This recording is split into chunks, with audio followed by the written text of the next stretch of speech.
वापस आ गई थी और होमवर्क तो एज़ ऑलवेज़ था ही मेरे पास, इंग्लिश का ख़ास करके था।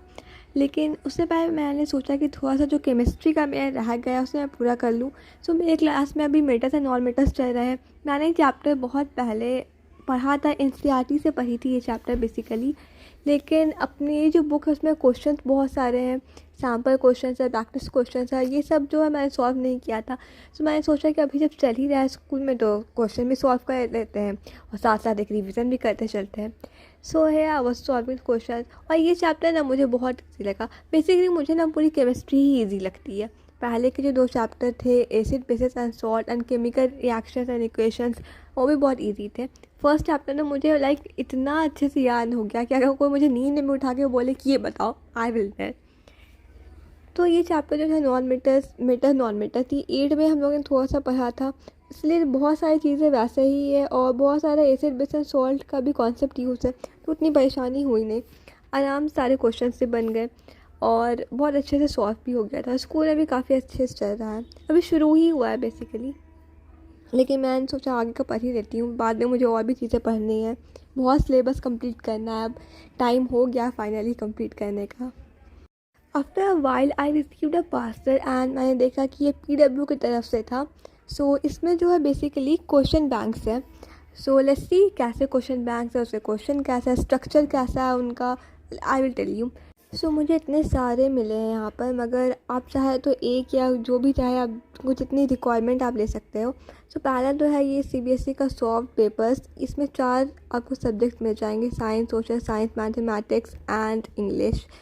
उसके बाद यहाँ पर दिस इज़ इंग्लिश, और इंग्लिश में भी आपको बहुत अच्छे से मिल जाएगा। आप I will give you a review also. Then it is social science, then science, then mathematics का ये स्टैंडर्ड वाला बुक है, अगर आपने स्टैंडर्ड लिया है you can take this, but if you have basics तो डोंट वरी, यहाँ पे बेसिक के लिए भी क्वेश्चन बैंक है। और अगर आपका हिंदी आपका कोर्स ए है जैसे मेरा, तो आप हिंदी कोर्स ए लीजिए, या फिर आपका कोर्स बी है so you can take that.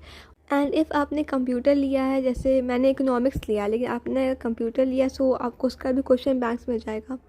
Then यहाँ पे मैं आपको एक रिव्यू दूंगी क्लास 10 के इंग्लिश लैंग्वेज एंड लिटरेचर का।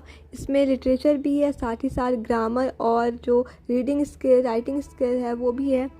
सो फर्स्ट लेट्स सी, यहाँ पे ये कंटेंट देखिए। जैसे पहले आपको कुछ सीबीएसई के सॉफ्ट पेपर्स जो 2024 के लिए या 2023 का, वो भी आपको मिल जाएगा।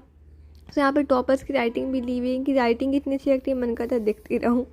मेरी इतनी अच्छी नहीं है, एनीवेज। सो यहाँ पे first of all there the reading skill में आपको पैसेज मिल जाएगा, उसमें जो क्वेश्चन आते हैं एमसीक्यू आते हैं, कुछ शॉर्ट आंसर क्वेश्चन, वो भी आपको प्रैक्टिस के दिए हुए हैं। Next is writing skills in grammar. So first of all we have formal written syllabus, इसमें आपको कुछ की हाईलाइट्स दिए हुए हैं जो आपको दिमाग में रखना है। देन यह फॉर्मेट, और यह फॉर्मेट ना मैंने देखा बहुत ही प्रिसाइज और बहुत अच्छे वे में दिया हुआ है, लाइक आपको क्या क्या पॉइंट्स लिखते हैं, किस तरह से फॉर्मल लेटर जो अलग अलग टाइप का है उसमें कैसे कैसे पॉइंट्स होंगे। फिर यहाँ अगेन एग्जाम्पल है विद टॉपर्स आंसर। यहाँ पर फिर एनालिटिकल पैराग्राफ है, उसके कुछ एक्सरसाइज दिए गए हैं। Then we will skip grammar portion, यहाँ पे इंटीग्रेटेड ग्रामर मैंने सॉल्व किया था थोड़ा सा। और फिर यहाँ पे आपको अलग से भी चैप्टर मिल जाएगा, लाइक अगर वो मॉडल्स चाहिए यहाँ पे तो उसके नोट्स अलग से मिल जाएंगे, बट फॉर प्रैक्टिस आपको वहाँ पे इंटीग्रेटेड ग्रामर में जितने भी गैप फिलिंग, एडिटिंग और डायलॉग राइटिंग है सब मिल जाएंगे आपको। बहुत अच्छे से जो ग्रामर नॉर्मल भी चैप्टर का एग्जाम्पल्स है वो भी दिया है। Then next is our literature part.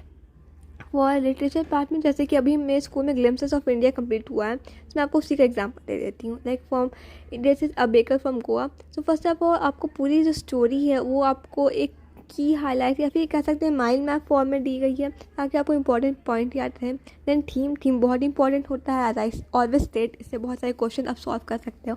तो यहाँ पे कैरेक्टर स्केच भी दिया हुआ है, जो इंपॉर्टेंट कैरेक्टर स्केच रहता है चैप्टर में वो दिया हुआ है। तो यहाँ पे समरी टाइप कुछ दिया हुआ है, और साइड में ना ये लर्न वाला सेक्शन है और इसमें बहुत सारे थीम सॉल्व हो जाते हैं। सर चैप्टर मतलब आपको आधा से ज़्यादा सॉल्व हो जाता है। और यहाँ पे कुछ स्ट्रेस बस्टर के लिए मीम दिए गए। देन यहाँ एनसीईआरटी कॉर्नर है, एनसीईआरटी के साथ साथ कुछ मिसलिनियस एक्सरसाइज भी इसमें आपको एमसीक्यू मिल जाएंगे। देन आफ्टर यहाँ पे एक्सट्रैक्ट बेस्ड क्वेश्चन है, और शॉर्ट और very short question, then long question है।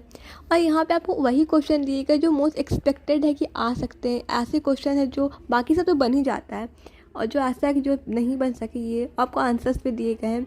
सो इस तरह से you can also buy these books. I will put the link in the description, and you can also use my code Sania 150 for some discount. Next मैं यहाँ पर English का अपना homework, as I said मुझे homework बहुत मिला English में, वो कर रही थी. So I was reading this chapter the making of a scientist, and इसके बाद मुझे इसके आइडियाज़ करने हैं, इसके क्वेश्चन ऐसे सॉल्व करने हैं. बट इंग्लिश का जो सिलेबस है वो लगभग हो ही गया है. बहुत सारे चैप्टर्स बाकी हैं, लाइक फुटप्रिंट्स में 2 या 3 बाकी है, और फर्स्ट राइट में तो बहुत सारे प्रोज और पोएम्स दोनों बाकी है. So this was all about my day. इसके बाद मैंने जो ITS था वो किया, क्वेश्चन से सॉल्व किया. उसके मैंने शूट नहीं किया क्योंकि मैंने एक जगह बैठे कर ही नहीं पाती, मैंने बहुत सारे बीच में ब्रेक्स लिए. And I also have a holiday, not उतने दिन का बट हॉलीडे है. So I will try to shoot a holiday study vlog कि मैं हॉलीडे में कितना पढ़ती हूँ, कैसे पढ़ती हूँ. So see you all in next video.